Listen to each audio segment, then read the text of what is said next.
notion of legal personhood, recognition of a river to be given the same rights as a human person.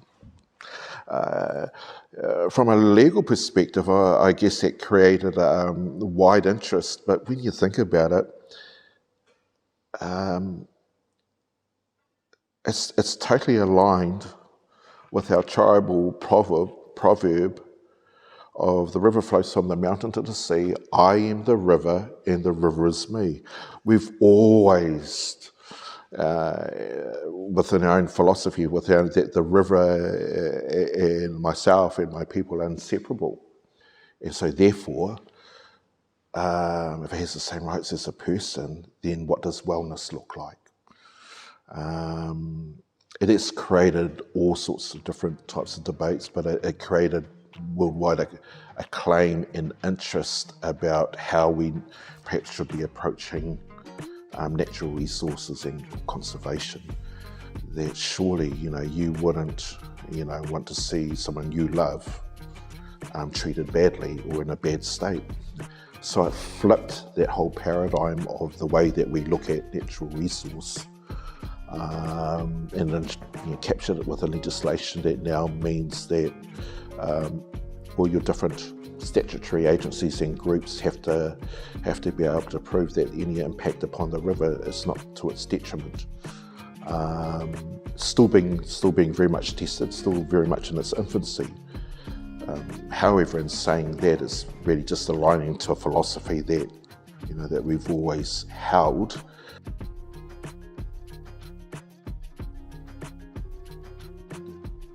Our elders first took us on the Te Ao Waka, which is an annual event, which our tribe paddles from Taumaranui to Putiki every year, apart from the pandemic, for over 30 years, where the young are able to play, and enjoy nature, get off the phones, all those sorts of things, where my generation was able to learn the history, and where the elders were able to reminisce. And so you've got 150 people on the river travelling every year. And I've seen people who have come, we say, hey, if you want to learn, come do this. And sure enough, by the time they reach here, it's like a light bulb has gone off. There's a connection. But our aunts and uncles always knew that would happen.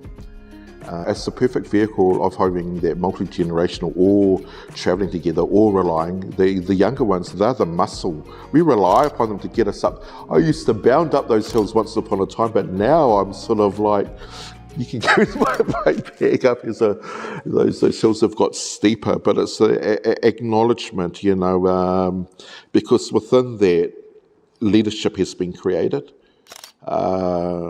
servitude, the importance of giving back, providing care, making sure that everyone moves safely from A to B, looking at the history, retaining the history, learning the songs. So it's been a wonderful, and that's the wananga. It's been a wonderful learning experience that was put in place well over 30 years ago. What that has done is built a love for the river, a connection for people who may not have had that connection, and it has created leadership. I came through there, as a 19-year-old paddling, and here I am, I'm 55 now, and I'm here, and I love, I can't live anywhere else. I can't be anywhere else. My duty of care is here, but I get it. It's sort of come to a point, where you find a purpose, and being involved in the community is something that I've always enjoyed, and this provides the perfect vehicle to allow me to make that connection and to live that out.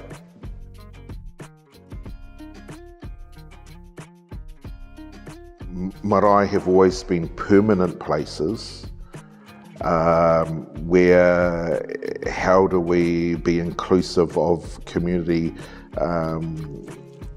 regardless of the need. And so, tourism is merely just one strand. community connection is probably more important, what that looks like. So we have different groups that utilise the marae, and some of these are voluntary groups. They'll use here as a space to do some of their programs, men's support groups, recovery-based groups.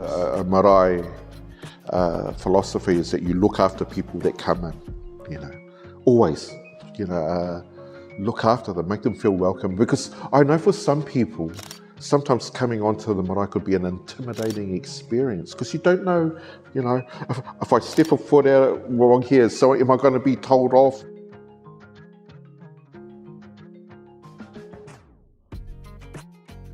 Te Awa Tupua waitanga, it means to flourish.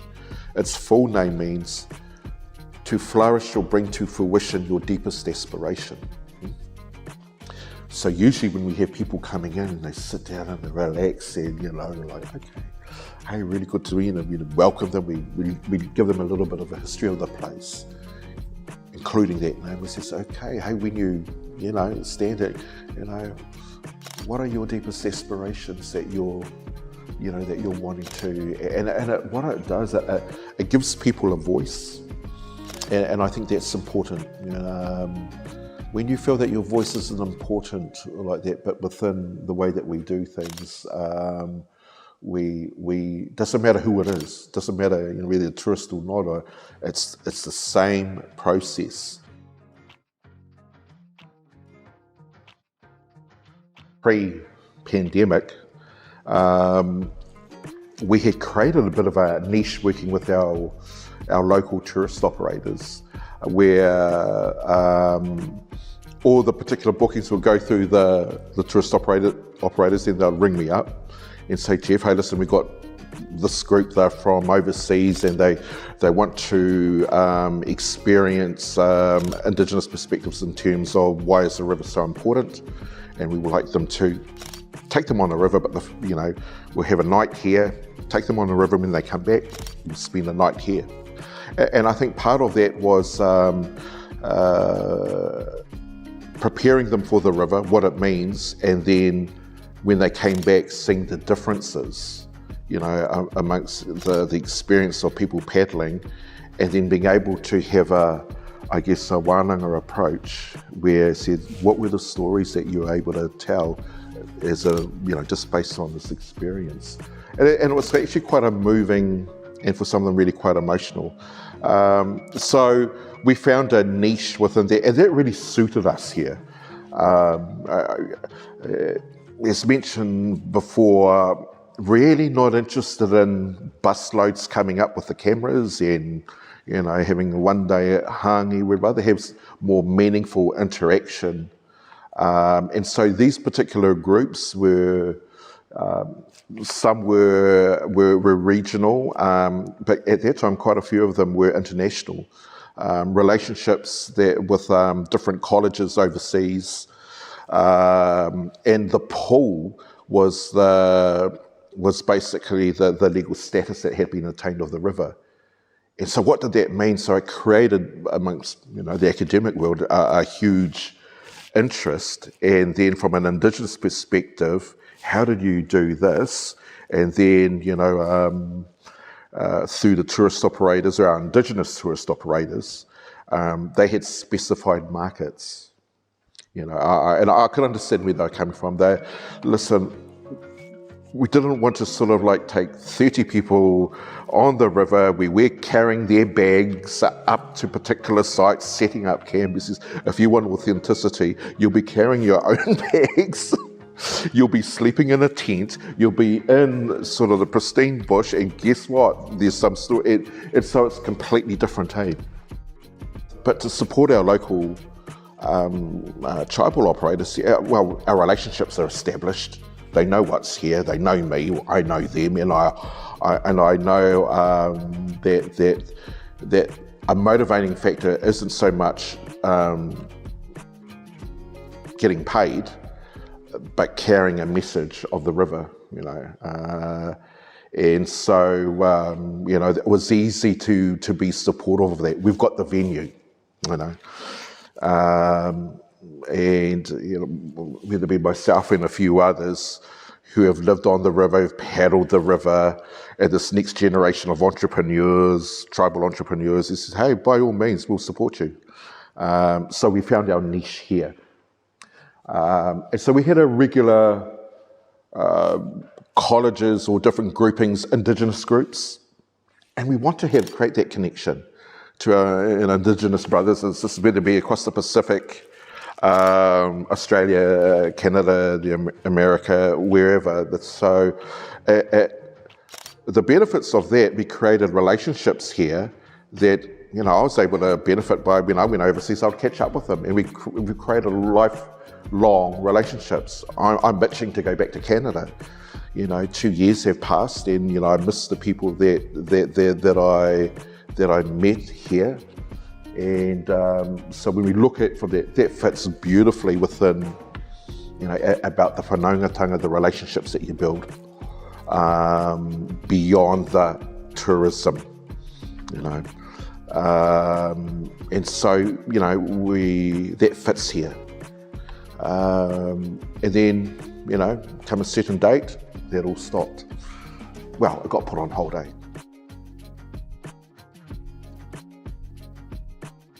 One of the things is that marae, rely upon, koha income to be generated. That makes up at least a good 50%. The bookings, rather than becoming 1 night, 2 nights, 3 nights, were sort of like half a day, 1 day. And limited numbers, from what we're used to of having maybe 50 plus, ended up being something like 10 or 15. And when you look at it from a marae context, that's an easy gig. So and so it was very much self-contained. The use of the facilities by different groups that would come in. But we relied, obviously, the real was on local community, local services that still wanted to have a place to come. And so the marae and its wider reach, because it's, we welcome people through the gate, depending on kaupapa, and that could be anything, whether it be health, education, whatever, or tourism. And so, to a certain degree, we still were able to continue our functioning, albeit on a restricted basis, but it was enough to cover us. But it also provided us another opportunity, because we, since last time that you're here, we've done quite a few changes around here. We've got the obviously with the cabins, and we've done the back extensions out here, the front out here. So we actually used COVID as that time to shut down, but to continue on our development. Another way, we just had to re-strategize about restricting the length of stay, but our local community came to the fore. Whether it be restricted in terms of schools, our different agencies that come through. We have a strong permacultural neighbourhood here, very strong.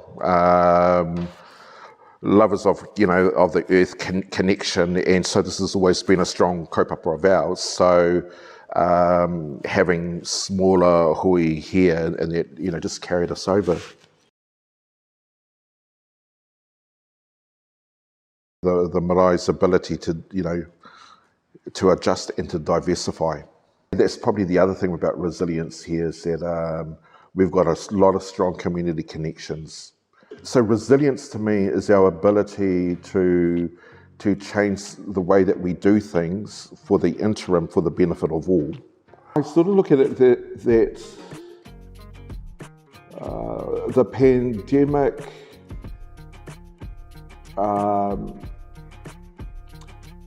our people's response to the pandemic about how do we, as a collective, ensure each other are well, marae are well. We had to change some of our most sacred ceremonies. If you look at the tangihanga, the thought of not being able to have people to, to level 4 to come here, and I lost some very dear, close people we couldn't have them here. We couldn't farewell them in a way that they deserved. So part of the resiliency was, technology. Part of it was taking food over.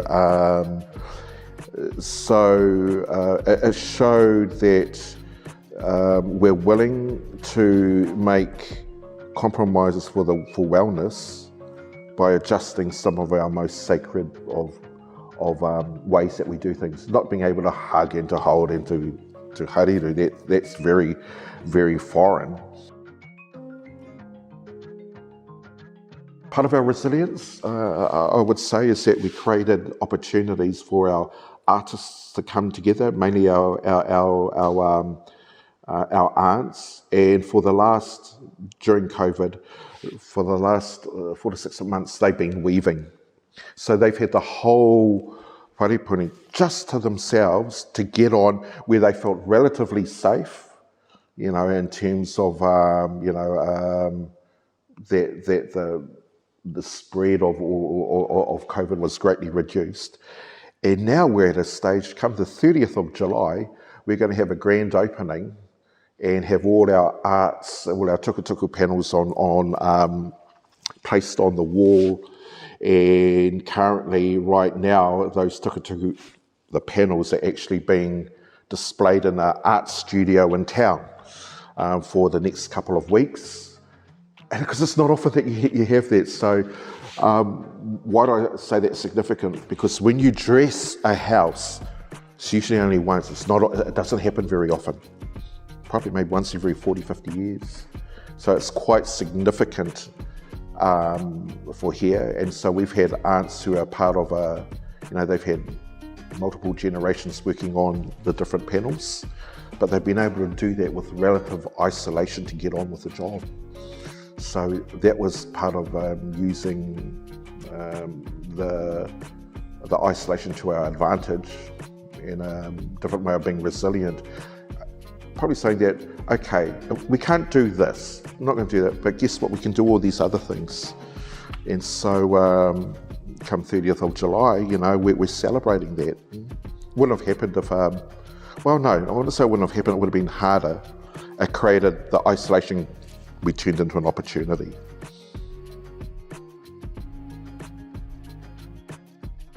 Probably as we progress, that could diversify more. Here's the thing, we've got the footbridge now operating. The traffic that's coming through is huge. And so now with the river restrictions or numbers now, I guess, sort of somewhat being lifted. So, and already right now, I am taking calls from people who want to book the marae for next year for international groups. I'm getting that now. So it seems to be some positive outlook that come, 2023.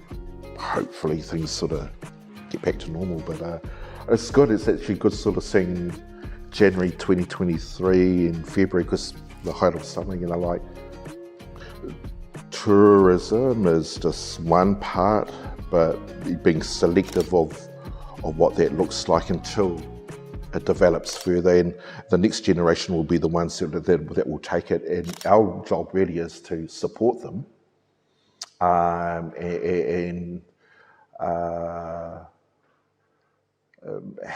ensure just the integrity of things are maintained. Tourism is part of it because it's about sharing stories. We want allies.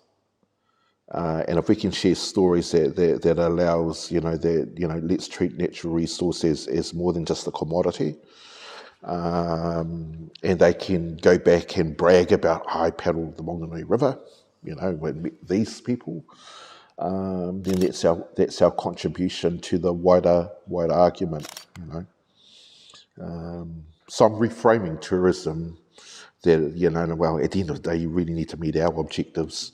I want better informed people, that when they leave here, they've got to know, I actually paddled with some of and this is the way that they see their river. And, that's That's important. Is tourism about the dollar or about creating relationships? When people come here, we say, listen, we think that by the time that you get off the river, you're going to be changed. And I'd really like to know, what is it, when you come back here to tell this story, what is it that you feel that the river has taught you? So we, when they first come here, I don't know what they're walking, but when they come back afterwards, it's like something significant has changed. And I have seen that and been a witness to that over 30 years.